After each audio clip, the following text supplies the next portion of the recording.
Ölüm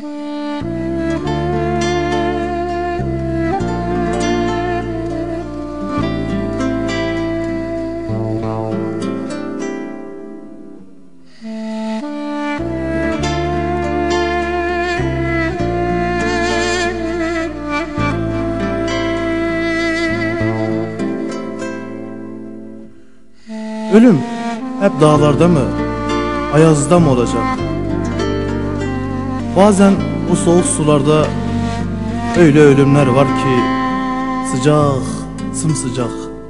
Acısı yüreklerde kalır. Acı da verse, bezdirse de hayat, yine de severiz. Hele şairler daha bir yürekten severler. Hiç bıkmazlar beklemekten. Kavuşacakları gün mahşer günü olsa bile, yüreklerinde sevda, ellerinde eri, beklerler, beklerler.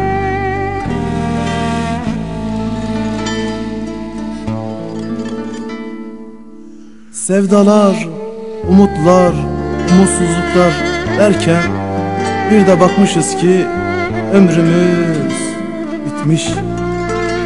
Yaşanacakları bitirmiş, bundan sonra ölümü seçmişiz.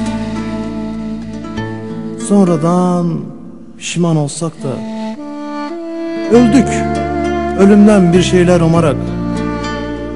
Bir büyük boşlukta bozuldu büyü. Nasıl hatırlamazsın o türküyü?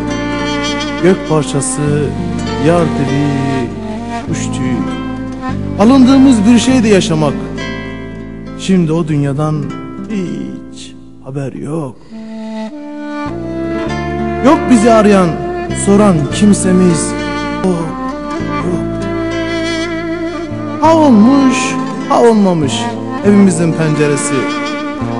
Beni bir denizin kıyısına bırakın ya da bir dağın yamacına. Yara yakın olsun yanağım. Belki yeniden bulurum o türküyü. Bütün bu sözler benim değil çünkü. Bir çakıl taşının içine gömün beni. Deyin, son türküsü ölümmüş, ölümmüş, ölümmüş.